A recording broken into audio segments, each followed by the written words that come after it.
Saudara-saudari terkasih, apakah saudara sudah memulai hari ini dengan penuh sukacita dan punya niat untuk berbuat baik meskipun kecil? Semoga Tuhan memberkati niat baik saudara. Jangan lupa hari ini hidup sepenuh hati, karena hidup hanya sekali, kita mesti jadi inspirasi. Inspirasi hari ini adalah tentang apa yang perlu disimpan dan disimpan di mana. Karena sebetulnya banyak hal dalam kehidupan kita ini yang tidak sungguh-sungguh penting. Tapi seringkali yang tidak penting dan justru mengganggu pertumbuhan itu yang tersimpan di dalam diri kita. Maka pertanyaannya, apa yang harus disimpan dan bagaimana cara menyimpannya? Pertama-tama, yang tidak penting dalam hidup kita, terutama apa yang sudah terjadi di masa lalu dan tidak membuat kita bertumbuh, lepaskan saja. Tidak perlu mengingat-ingat luka lama, supaya kita bisa bergerak ke depan. Karena peristiwa yang terjadi di masa lalu, kalau itu negatif, yang perlu kita simpan adalah pelajarannya, bukan rasa sakitnya. Itu seperti salah satu bab saja dalam kehidupan kita. Belum akhir. Maka perlu kita membuka bab baru dalam kehidupan kita. Tidak perlu terus diingat-ingat sehingga membuat kita tidak bisa bergerak. Maka mari kita berjuang supaya kita bisa melupakan trauma-trauma di masa lalu. Dan kemudian bergerak maju dengan mengisi masa depan yang penuh pengharapan. Rasul Paulus berpesan kepada kita, yang perlu kita pikirkan itu adalah yang baik, yang benar, yang mulia. Yang lain tidak perlu. Dan memang sebetulnya kalau menyimpan sesuatu jangan di pikiran. Karena pikiran itu memori yang mudah melupakan, terus berubah, tidak tetap.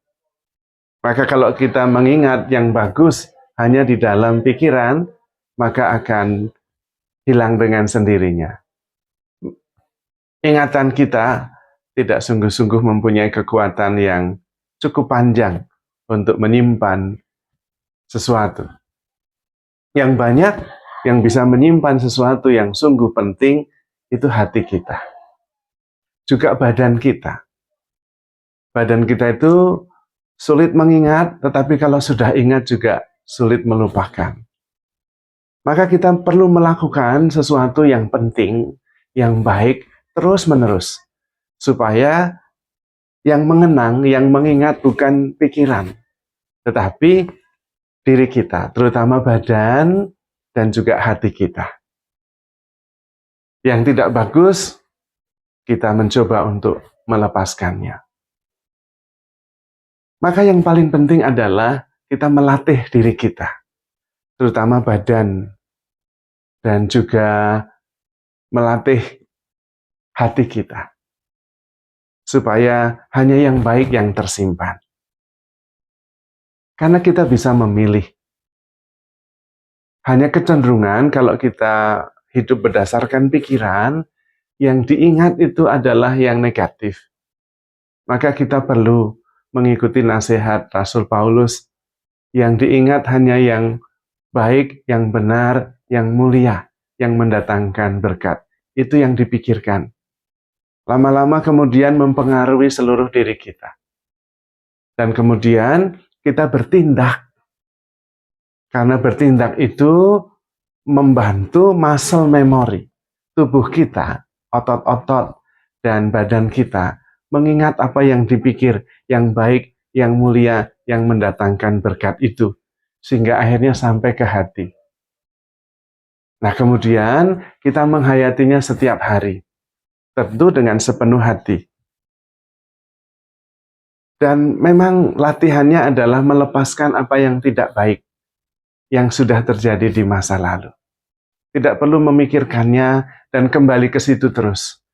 Kalau kita kembali ke situ terus, itu seperti membuka bab yang sama terus-menerus dan tidak maju-maju membaca kisah keseluruhan dari buku kehidupan kita. Lalu kemudian kita tidak mampu bergerak untuk menciptakan sesuatu yang baru.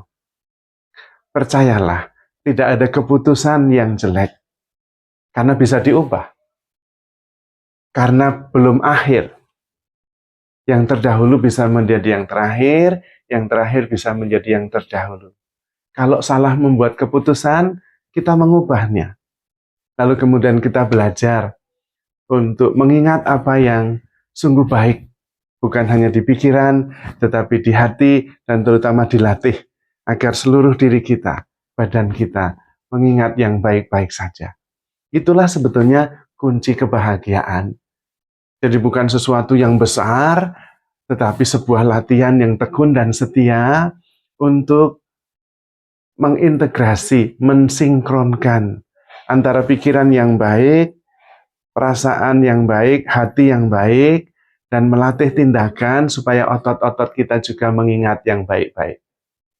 Kalau kita sungguh-sungguh hanya yang baik yang kita ingat, hanya yang baik yang kita simpan, maka hidup kita penuh dengan berkat, penuh rasa syukur.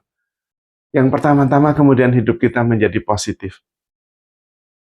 Kalau Anda secara dominan positif, Anda akan bertumbuh dalam kehidupan rohani dan kehidupan nyata ini dengan lebih ringan, dengan penuh syukur dan penuh kasih.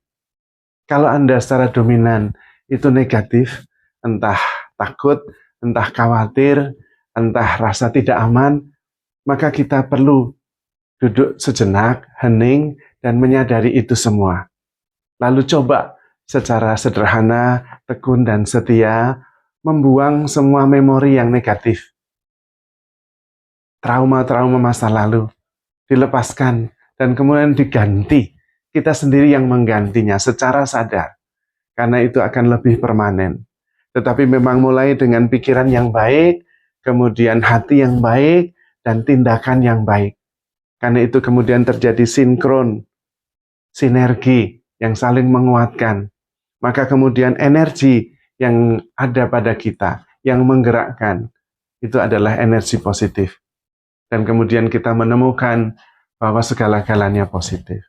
Kita selalu bisa bersyukur, bisa penuh kasih, penuh pengampunan, dan lebih lega dalam menjalani kehidupan ini. Maka penting kita menyimpan apa yang baik, seperti bendahara yang menyimpan hal-hal yang baik di dalam hatinya dan mengeluarkannya pada waktunya. Terutama karena kita sadar bahwa di dalam diri kita itu ada Tuhan yang tentu selalu mendorong kita dan menggerakkan kita untuk selalu memikirkan yang baik, melakukan yang baik, dan menyimpan segala sesuatu yang baik di dalam hati kita.